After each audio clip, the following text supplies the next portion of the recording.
Hello everyone! This is part 2 of preparing and cooking meat.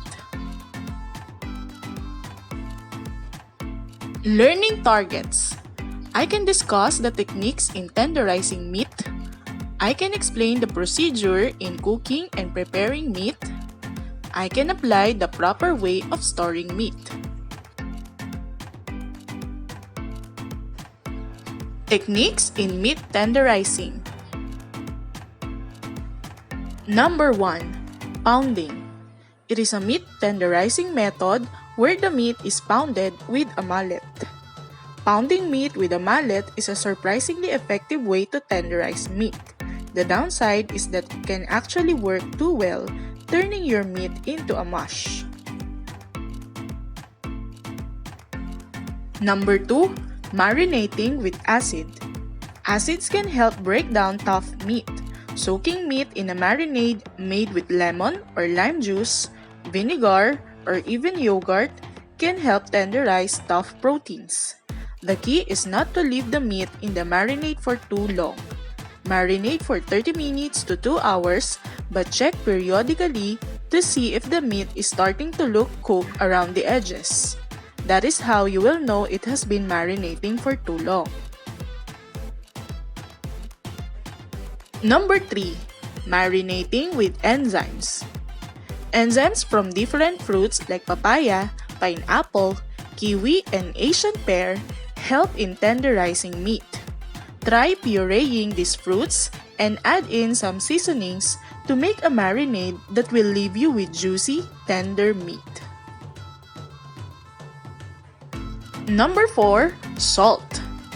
Heavily salting a tough cut of meat and letting it sit before you cook it is an effective way to break down tough muscle fibers. When you're ready to cook, just rinse off the salt, pat the meat dry, and add it to a hot skillet. Number 5. Slice it right. Methods like scoring and slicing the meat across the grain can help shorten the long fibers of meat, which will make the meat easier to chew. Scoring is when you make shallow cuts across the surface of the meat. This method can help break up tough proteins and also helps the meat absorb tenderizing marinades more easily. Slicing the meat across the grain is an idea that breaks up the long, tough meat fibers so they are shorter and thus easier to chew. Number 6. Slow cook. Cooking the meat with low heat for a long period of time helps to break down tough fibers, collagen, and connective tissues in meat. Preparing meat. Certain procedures are often applied to meat before cooking to add flavor and moisture or to enhance tenderness.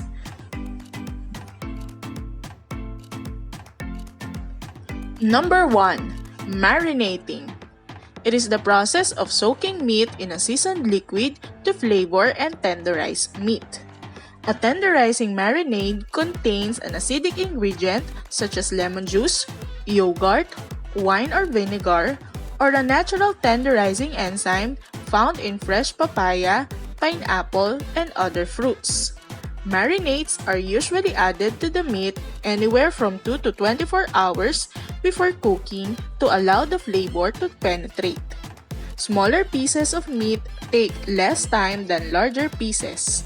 When marinating meat, be sure to cover completely and keep it refrigerated.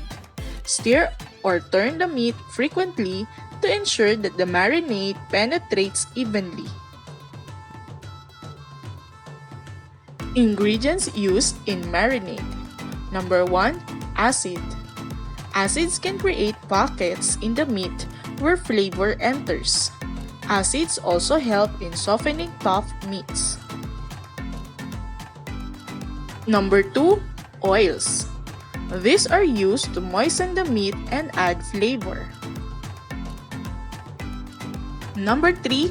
Flavorings. Flavorings include herbs, spices, garlic, ginger, salt, sweeteners, and soy sauce. Salt can be used to both flavor and tenderize the meat.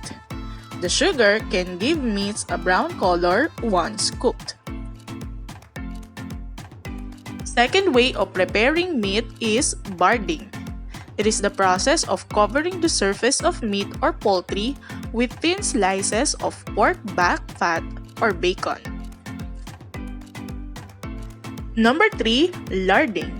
It is the process of inserting small strips of pork fat into meat with a larding needle to imitate marbling. Larded meat is usually cooked by braising. During cooking, the added fat melts and coats the meat fibers, contributing to moistness. 4. Jacquarding. It is the process of piercing muscle tissue with needles to tenderize meat. Number 5. Tumbling. It is the process in which meat is tumbled with crushed ice and seasoned liquid until the meat absorbs enough liquid. Number 6. Needling. It is the process in which a solution is injected into the muscle to provide moisture and add flavor. Storing meat. Always store meat in the coldest part of the refrigerator. Meat should be transferred to food-safe containers or loosely covered with plastic to allow some airflow. Raw and cooked meat should be stored separately. Fresh meat will keep 3 to 5 days in the fridge. Cooked meat will last 5 to 7 days. Depending on the cut, uncooked meat can be stored up to 6 months. Larger cuts can be safely stored for up to 6 months. Smaller cuts should not be frozen for more than 4 months, and minced meat should not be frozen for more than 3 months. Freezer storage for cooked meats are shorter than raw meat because certain flavors in cooked meats oxidize in the freezer after a period of time. If frozen meat is defrosted, refreezing is not recommended unless it is cooked. Never refreeze meat which has been thawed and held at room temperature. Preferably, minced meat should be cooked the same day as it has been ground. Fry the meat before you freeze it to preserve more taste and texture. Values integration. Should you eat meat? Meat is a highly controversial food. It is a staple in many diets and it's also a great source of protein. But some believe it is unhealthy and unethical. In this topic, we are reminded once again to make good choices for ourselves and for our community. We have to make a lot of decisions every day. Many are easy, but some are complicated. Bear in mind that these decisions can make great impact in our lives and in our relationship with other people. Always choose the best option that can be good for you and other people as well. That's it for today.